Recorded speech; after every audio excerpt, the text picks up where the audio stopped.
Hola, bienvenidos a Euronews Hoy. En el curso de su contraofensiva, Ucrania dice haber exhumado más de 1 millar de cuerpos en los territorios recuperados. Casi la mitad estaban en una fosa común en Izium, en la provincia de Kharkov.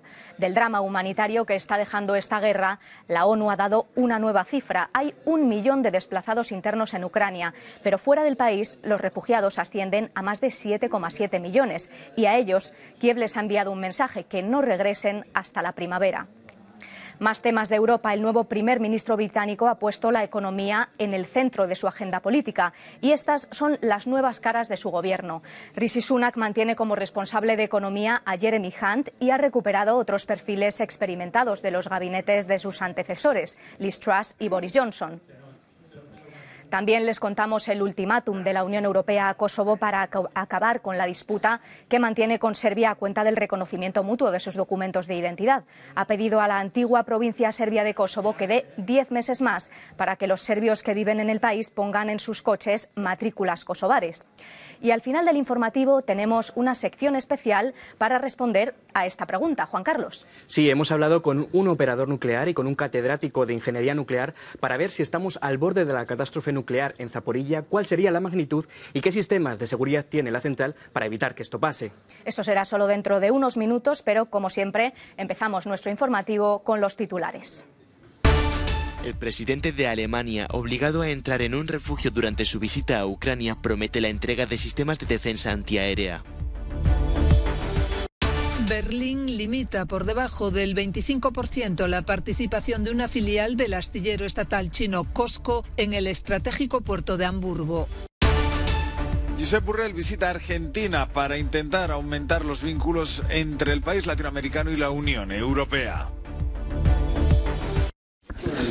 Los continuos ataques aéreos rusos por toda Ucrania no son motivo para frenar la visita del presidente de Alemania. Y es que Frank-Walter Steinmeier ha continuado su encuentro con los ciudadanos de Chernigov, en el norte del país, en un refugio debido a la amenaza de bombardeo.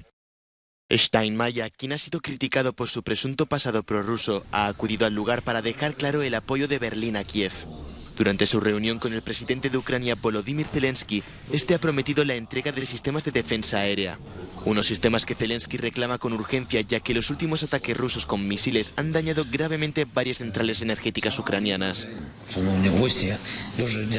En la rueda de prensa posterior, Steinmeier fue firme en su respaldo a Ucrania. Estamos de vuestro lado. Os seguiremos apoyando económica, política y militarmente durante el tiempo que sea necesario. Señor presidente, Alemania condena los recientes actos de guerra de Rusia, que incluyen una movilización parcial y una retórica nuclear irresponsable. Mientras prosiguen los ataques rusos, Moscú no abandona sus acusaciones de que Ucrania planea utilizar una bomba sucia en su propio territorio, algo que tanto Ucrania como varios líderes occidentales han negado y que consideran que es una excusa para justificar la agresión rusa.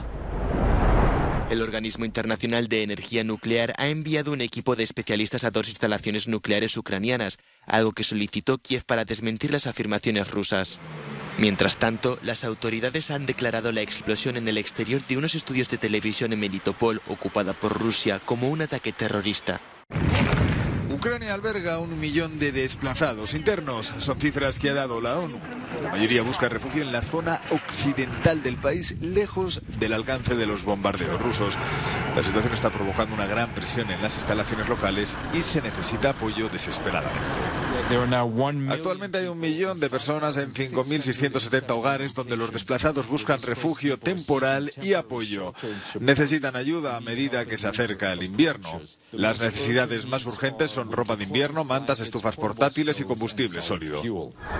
Pero el número de ucranianos que han huido a otros países es mucho mayor. Se calcula que son 7,7 millones de personas, según ACNUR. Desde el gobierno ucraniano, el mensaje para ellos es tajante: no vuelvan a casa hasta la primavera.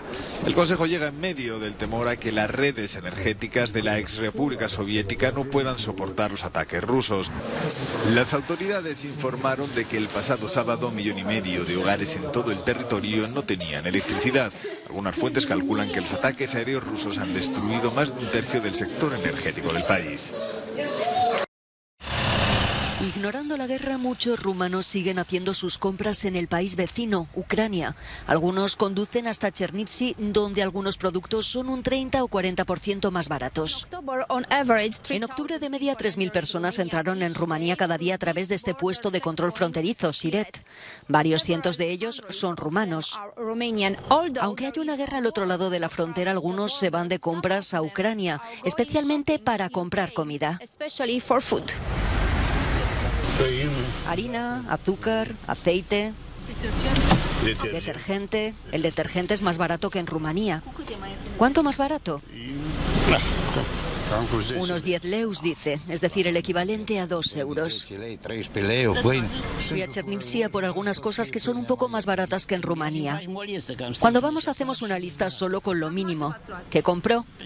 Algo de azúcar, algo de harina, algo de aceite, esas cosas. En Chernivtsi no hay bombardeos, por eso Vasile Sikal va al dentista en Ucrania. En Rumanía no podría permitírselo, ya va por su 4ª visita. Aquí en Rumanía el dentista me pedía entre 2.500 y 3.000 euros para hacerme el tratamiento de los dientes y allí 1.000 euros. ¿Se da cuenta? El gobierno alemán autorizará la participación de una filial del astillero estatal chino COSCO en el puerto comercial de Hamburgo por debajo del 25% para evitar que pueda ejercer su influencia sobre una infraestructura crítica. La decisión se considera un compromiso entre el tripartito del canciller Olaf Scholz. Tanto los verdes como el Partido Liberal rechazaban la participación de la empresa china, que preveía adquirir un 35%. Pero según la liberal Agnes Strack-Zimmermann, este compromiso es un error importante en tiempos inciertos. Los populares europeos fueron más contundentes al tuitear: el canciller alemán allana el camino para que los chinos se hagan con partes del puerto de Hamburgo. Señor Scholz, nuestra infraestructura no debe convertirse en un regalo antes de su visita a China. Pese a la polémica, el canciller Olaf Scholz viajará a China acompañado de una delegación de empresarios, retomando una práctica habitual de su antecesora Angela Merkel. Argentina y la Unión Europea exploran las posibilidades de una mayor cooperación. El representante de la diplomacia comunitaria, Josep Borrell, se ha reunido en Buenos Aires con el ministro de Exteriores del país sudamericano, Santiago Cafiero. Allí se ha referido a la necesidad de que los 27 firmen un tratado de libre comercio con Mercosur y también ha hecho propuestas para afrontar el conflicto en el este de Europa. Ucrania ha lanzado ondas de choque a todo el mundo en los precios de la energía, en los precios de los alimentos. América Latina puede alimentar a más gente, puede seguir produciendo más alimentos y también energía. Y nosotros podemos suministrarle tecnología y capitales. Por su parte, el canciller argentino quiere que los pactos puedan tener efectos en la población. Cómo América Latina y el Caribe, junto a la Unión Europea, desarrolla cadenas de suministros seguras y justas. Ese es el desafío que tenemos por delante, poder jugar un rol en la transición energética, un rol vinculado también a la producción, al empleo. La reunión se produjo después de una primera entrevista entre Borrell y el presidente argentino Alberto Fernández, en la que ambos dialogaron sobre el interés mutuo de reforzar los vínculos. Este jueves, el diplomático comunitario participará en la 3ª reunión de ministros de Exteriores de la Comunidad de Estados Latinoamericanos y Caribeños y de la Unión Europea. Rishi Sunak toma el timón del Reino Unido y a los mercados parece gustarle. Al menos por ahora se han estabilizado. Pero el tercer primer ministro británico en lo que va de año tiene la enorme tarea de lidiar con una crisis económica que ha dejado las finanzas del país en un estado precario. Cambiarse rumbo es el primer objetivo del mandatario. Pondré la estabilidad económica y la confianza en el centro de esta agenda de gobierno. Esto significará que vendrán decisiones difíciles. La llegada de Sunak al número 10 de Downing Street ha sido una noticia que ha traspasado fronteras, entre otras cosas porque es el primer jefe de gobierno en la historia del Reino Unido de origen asiático. Los líderes internacionales esperan que el país haya cerrado su crisis política. El presidente francés Emmanuel Macron asegura que quiere seguir con los retos del momento. Su homólogo ucraniano Volodymyr Zelensky demanda garantías de que el apoyo de Londres continuará frente a Moscú. Y en casa, la primera ministra escocesa Nicola Sturgeon espera más respeto que el que recibió de Liz Truss, que ni siquiera la llamó por teléfono. El nuevo gabinete combina todas las facciones del dividido Partido Conservador en un intento del primer ministro por volver a aglutinarlo. Además, se anuncia como un regreso de manos experimentadas a los puestos más altos. Con ese equipo, Rishi Sunak quiere cambiar el devenir de las islas. Kosovo mantiene su ultimátum. El gobierno kosovar insistió este martes en que el 31 de octubre todos los serbios que viven en Kosovo tendrán que empezar a usar en sus coches las matrículas oficiales del país y no las emitidas por Serbia, y rechazó ampliar este plazo, algo que ha dejado muy claro el primer ministro.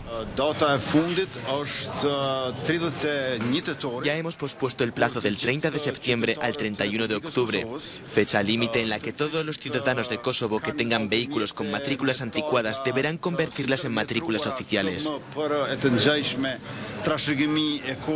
Apeló a todo el mundo a que cambie las matrículas por las legítimas. Los miles de ciudadanos que conforman la minoría serbia que poseen estas matrículas rechazan esta medida.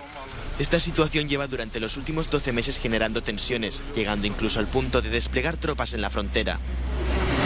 Bajo la mediación de la Unión Europea, ambos países acordaron terminar la disputa con el reconocimiento mutuo de los documentos de identidad y aplazando hasta el 31 de octubre la aplicación de la norma sobre las matrículas.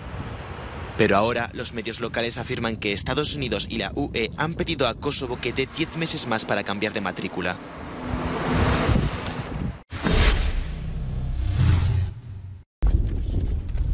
La escena parece idílica, decenas de caballos islandeses pastan tranquilamente, pero lo que ocurre a continuación está causando controversia, y no solo entre los activistas a favor de los derechos de los animales.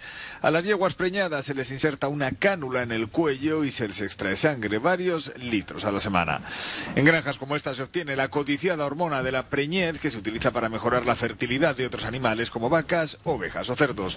El método es muy polémico porque implica sujetar a los equinos semisalvajes en una pequeña caja y a veces maltratarlos.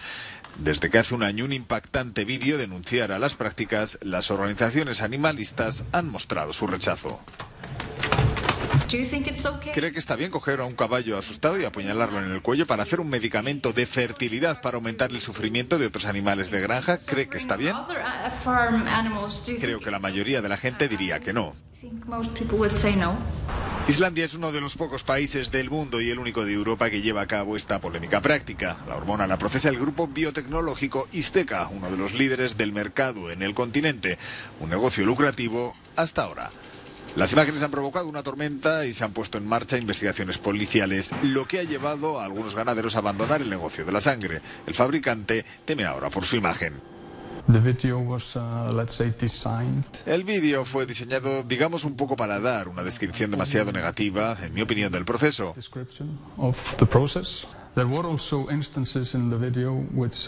También había casos en el vídeo que indicaban una mala práctica o una práctica que debería haber sido mejor. En 2021 había 119 granjas de sangre en Islandia y casi 5.400 yeguas criadas con el único fin de donar. Desde agosto existe una legislación más estricta que otorga a las autoridades más poderes para controlar el sector y evaluar su futuro en los próximos 3 años. El Papa Francisco pidió al resto de religiones no dejarse contagiar por la lógica perversa de la guerra e invocó el derecho a la paz de todos en un acto este jueves con autoridades de otras confesiones en el Coliseo romano. Fue en la clausura del foro El Grito de la Paz organizado por la comunidad de Sant'Egidio. Echan a cara o cruz la alcaldía de Corculla, un pueblo de los Andes de Perú. La suerte favoreció al candidato Alfredo Valdarrago de Perú Libre, que había empatado en la votación con Lelis Dávalos del Movimiento Regional Agua. El insólito desempate se realizó en acto público y la moneda la lanzó un funcionario de la Oficina Nacional de Procesos Electorales. Gap y Foot Locker siguen los pasos de Adidas y dan la espalda al rapero Kanye West a raíz de sus recientes declaraciones antisemitas y racistas. La sonada ruptura de Adidas, que comercializaba las cotizadas Yeezy, ha borrado $1.500 millones de la fortuna de Kanye West y lo sacó de la lista de multimillonarios de la revista Forbes. Con las elecciones de medio mandato en Estados Unidos a la vuelta de la esquina, un concierto de la cantante millennial Noah Cyrus parece el mejor lugar para llamar a los jóvenes a las urnas. Un grupo de activistas de la organización no partidista Headcount ha instalado su puesto en el interior de este teatro de Atlanta para informar y animar a los asistentes sobre estas elecciones, ya que según la jefa de este equipo, la opinión de las nuevas generaciones de votantes es de vital importancia. Queremos que sepan que tienen mucha influencia y que pueden cambiar los resultados de estas elecciones. Por eso queremos informarles de los candidatos que hay en las papeletas y esperamos que den el siguiente paso y se registren y acudan a las urnas. La generación Z destaca por su fuerte compromiso político y por su conocimiento sobre los problemas que acarrea el calentamiento global o la grave crisis económica que enfrenta el mundo. Aún así, no suele ser un colectivo que manifieste su opinión mediante el voto. Esto ya lo demostró en las elecciones de 2018 en el estado de Georgia, donde 2 de cada 3 jóvenes terminaron por no emitirlo. Por ello, los candidatos demócratas que comparten más preocupaciones con los jóvenes que los republicanos han hecho de las universidades una parada obligatoria durante su campaña. Para mí, los temas más importantes ahora mismo son el derecho al aborto y el cambio climático. Y obviamente el control de las armas, porque vengo de un instituto estadounidense donde esto obviamente es una gran amenaza. He visto muchos carteles en el campus y así es como recuerdo que tengo que ir, viendo las fechas en las que tengo que estar registrada para el voto anticipado. La contienda electoral ya ha comenzado y el voto joven podría decidir qué partido se hace con el control del Senado de Estados Unidos y la capacidad de impulsar o frustrar la agenda del presidente Joe Biden. Y es que, según los expertos, Georgia está clasificada como el estado número 1 en el que los jóvenes podrían tener un mayor impacto.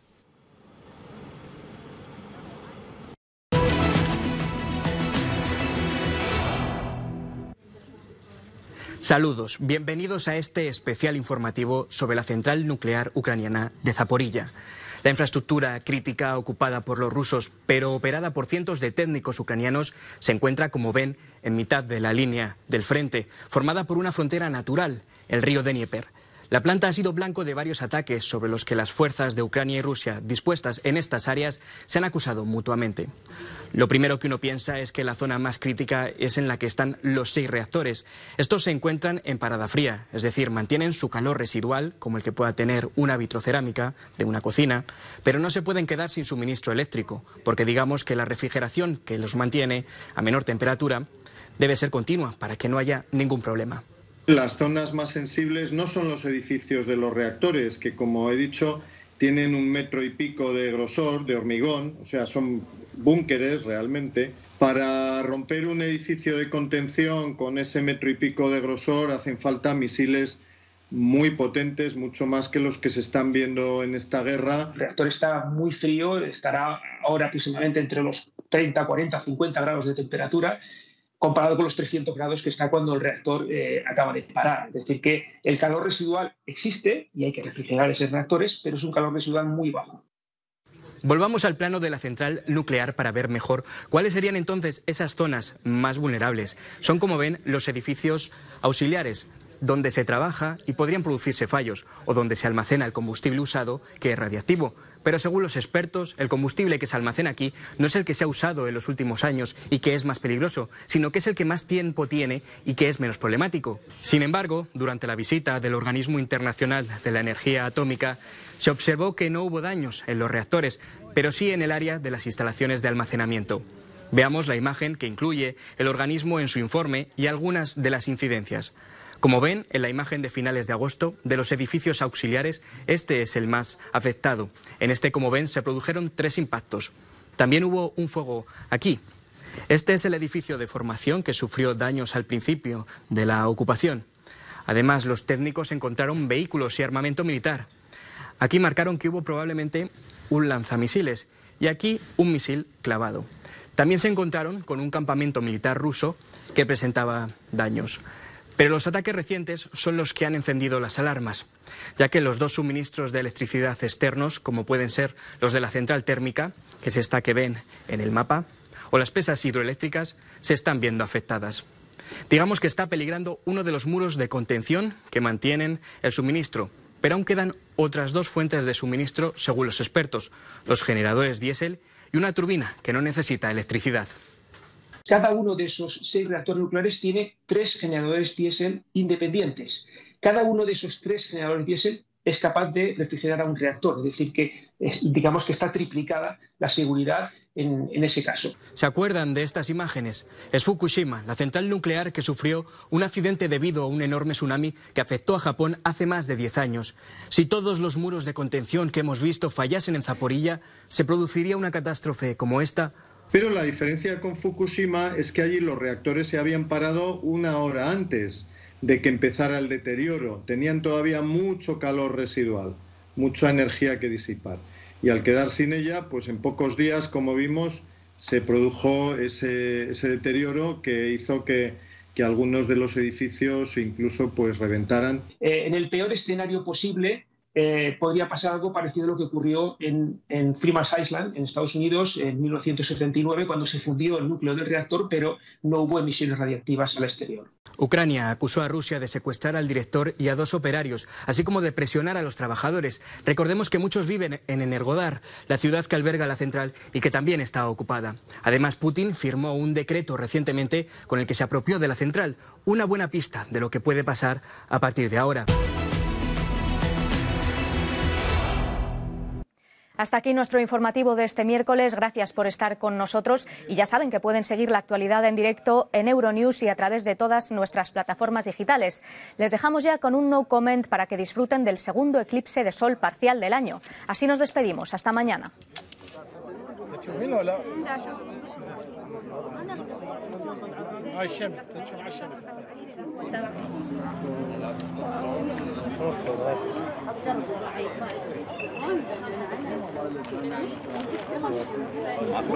بينما كشوف الشمس يسوي الشمس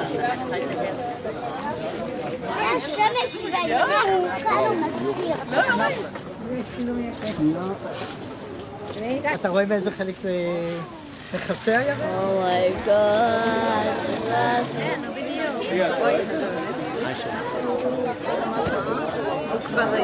הוא עובר מילימטר. אני רואה את הירח או את השם. זה שמעיר את המסך ואז גם... רגע, עכשיו...